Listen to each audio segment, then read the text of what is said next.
خیال آیا میرا رب دیکھ رہا ہے.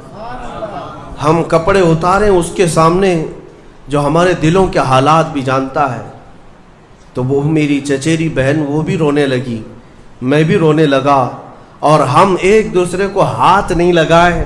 مولا اس زنا سے حضور اکرم صلی اللہ علیہ وسلم فرماتے ہیں, صحیح حدیث ہے یہ, 3 لوگ سفر پر تھے, 3 دوست تھے, یہ تینوں سفر پر تھے اور یہ پہاڑوں کے راستے سے جا رہے تھے. ایک پہاڑ کے غار میں ان لوگوں نے پناہ لینے کے لیے تھوڑی دیر آرام کیا اور بارشیں شروع ہو گئیں, طوفانی بارش, اور ایسی بارشیں آئی کہ پہاڑ کے پتھر کھسکنے لگے اور ایک بہت بڑی چٹان کھسک کر کے یہ غار کے منہ پر آ کر گر گئی.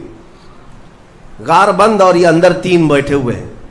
ہاتھ کے ہلانے سے تو پتھر جانے والا نہیں, ایک بڑی چٹان گر کر کے بند ہو چکی, ان کی قبر وہیں بننے والی. 3 لوگ ہلا کر کے کیا ہٹا سکتے تھے؟ اب تینوں لوگوں نے کیا کیا؟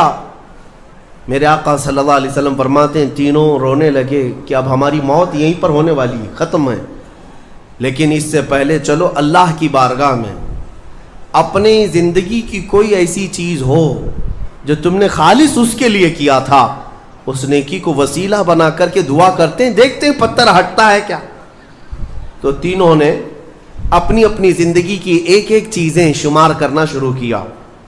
توجہ چاہتا ہوں, پہلے ایک بندہ سجدے میں گرتا ہے اور عرض کرتا ہے مولا تو جانتا ہے میری ایک بوڑھی ماں تھی, ماں کی خدمت بہت کیا کرتا تھا, ماں کی بہت تعظیم کرتا تھا.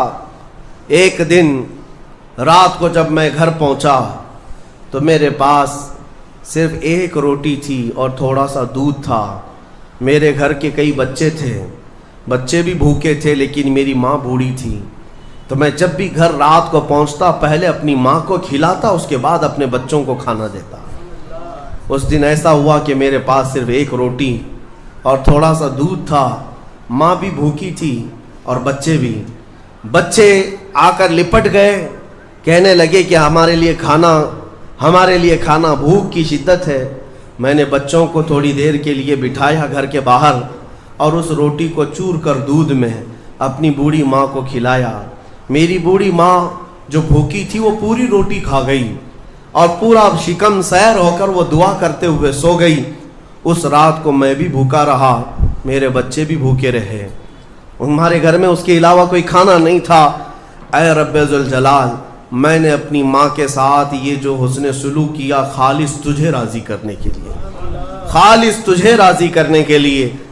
مولا اگر یہ میری نیکی تجھے پسند ہے تو یہ چٹان کو ہٹا دے. وہ دعا کر رہا تھا, چٹان تھوڑی کھسک گئی, اپنے آپ کھسک گئی, لیکن اتنی نہیں کہ وہ نکل سکیں. دوسرا جو ساتھی تھا وہ سجدے میں گرا اور وہ دعا کرنے لگا. یہ پوری حدیث پاک موجود ہے جس کو میرے آقا نے بیان کیا. میرے عزیز, و زندگی میں کوئی ایسی چیز ہو جو اللہ کے لیے کیا ہو, پھر دیکھنا زندگی کی مصیبتیں آئیں, اسی نیکی کو تم اللہ کی بارگاہ میں رکھ سکتے ہو. دوسرا سجدے میں گرتا اور کہتا ہے مولا تو بہتر جانتا ہے میں اپنی چچیری بہن کا عاشق ہو گیا تھا. اس کی چچیری بہن تھی, چاچا کی بیٹی, عاشق ہو گیا اور ہم دونوں میں معاشقہ چلنے لگا, ایک دوسرے سے محبت کرنے لگے. ایک دن ایسا آیا کہ ہمارے گھر والے اور اس کے گھر والے سب باہر چلے گئے, ہم دونوں تنہا رہ گئے اور ہم دونوں ایک کمرے کے اندر آئے. ہم دونوں نے گناہ کرنے کا ارادہ کر لیا.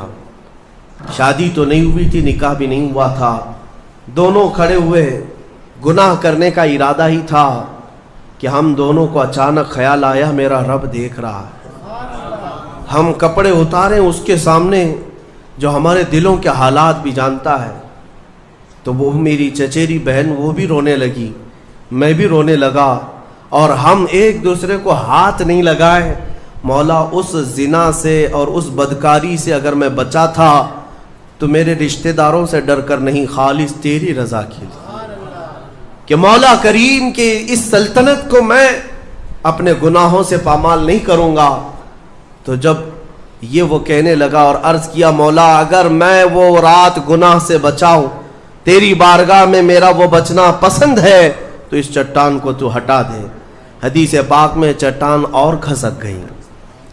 تیسرا شخص تھا، وہ سجدے میں گرا اور کہنے لگا اے رب ذوالجلال، تو بہتر جانتا ہے میں ایک زمین اور جائیداد کا مالک تھا، میرے پاس کئی مزدور کام کیا کرتے تھے، اور ایک مرتبہ ایسا ہوا کہ میں مہینہ ختم ہوتے ہی سارے مزدوروں کو ان کی تنخواہ دے دیا کرتا۔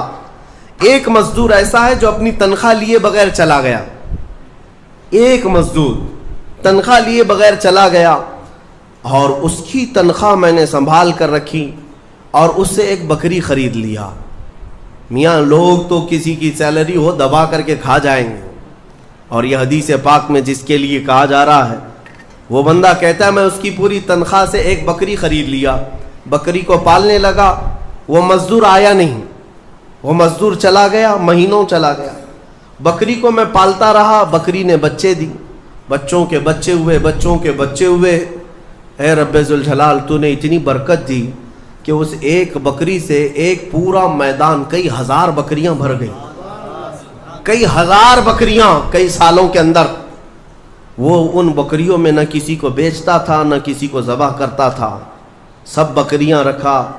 کئی سالوں کے بعد اچانک وہ مزدور واپس آیا اور اس نے آ کر مجھ سے کہا کہ مالک میں آپ کے ہاں خدمت کرتا تھا، آپ کو یاد ہے کچھ سالوں پہلے میں نے اپنی تنخواہ چھوڑ دی تھی، ایک مہینے کی تنخواہ نہیں لیا تھا۔ تو میں نے اس سے کہا کہ ہاں مجھے اچھی طرح سے یاد ہے، اور اس کا ہاتھ پکڑ کر کے ان بکریوں کے ریوڑ کے پاس لے گیا اور کہا یہ تیری تنخواہ ہے، یہ پوری تیری تنخواہ ہے۔ اس نے کہا میرے ساتھ کیا مذاق کر رہے ہو مالک، میری تنخواہ اتنی ہے کہ اس زمانے میں ایک بکری بھی نہیں آ سکتی۔ اس نے کہا ہاں بالکل تو صحیح کہہ رہا ہے، لیکن اس زمانے میں ایک بکری خرید لی میں نے، اور اسی بکری سے اللہ نے اتنی برکت دی، اس میں میرا ایک بھی حصہ نہیں، تیری ان بکریوں کا دودھ تک میں نے نہیں پیا، صرف اور صرف تیرے انتظار میں، اور یہ ساری بکریاں تو لے جا۔ اور وہ مزدور خوشی خوشی اپنے پورے ریوڑ کو، آج کے زمانے کے وہ کئی لاکھوں کی بکریاں ہوں گی، وہ مزدور لے گیا۔ اب یہ بندہ کہتا ہے اے رب ذوالجلال، میں نے یہ امانت اگر سنبھالی تھی تو خالص تیری رضا کے لیے، مولا صرف تجھے راضی کرنے کے لیے، ورنہ پیسے کھا جاتا تو کون کیا کر لیتا، وہ مزدور کون سا وصول کر لیتا، کہتا نہیں مجھے یاد نہیں، اب میں پہچانتا بھی نہیں، نہیں مولا میں نے تیری رضا کے لیے کام کیا، اگر تجھے یہ پسند ہے تو یہ چٹان ہٹا دے۔ حدیث پاک میں ہے اس نے جیسی یہ دعا کیا پوری چٹان ہٹ گئی، پوری چٹان کھسک کر ختم ہو گئی، ان کا راستہ صاف ہوا۔ پتہ یہ چلا، حدیث پاک کا یہ مفہوم ہے میرے عزیزوں۔ میں اب آپ کے سامنے عرض کرتا ہوں، ایسی بڑی بڑی چٹانیں آج بھی ہم پر گر رہی ہیں، مصیبتوں کی چٹانیں، ظلم کی چٹانیں، لوگوں کے تان و تشنیع اور لوگوں کی گالی گلوچ کی چٹانیں۔ ان چٹانوں کو کھسکانے کے لیے تمہارے پاس اخلاص والی کوئی نیکی موجود ہے؟ رب تبارک و تعالیٰ کی بارگاہ میں کبھی یوں عرض کرتے کہ مولا میں نے خالصتاً ایک رات تیرے لیے کھڑے ہو کر پکارا تھا جب سب لوگ سو رہے تھے، میں صرف تجھے راضی کرنے کے لیے عبادت کیا، مولا اگر تو راضی ہے تو ان فلسطین کے بچوں پر رحم کر دے۔ ہمارے پاس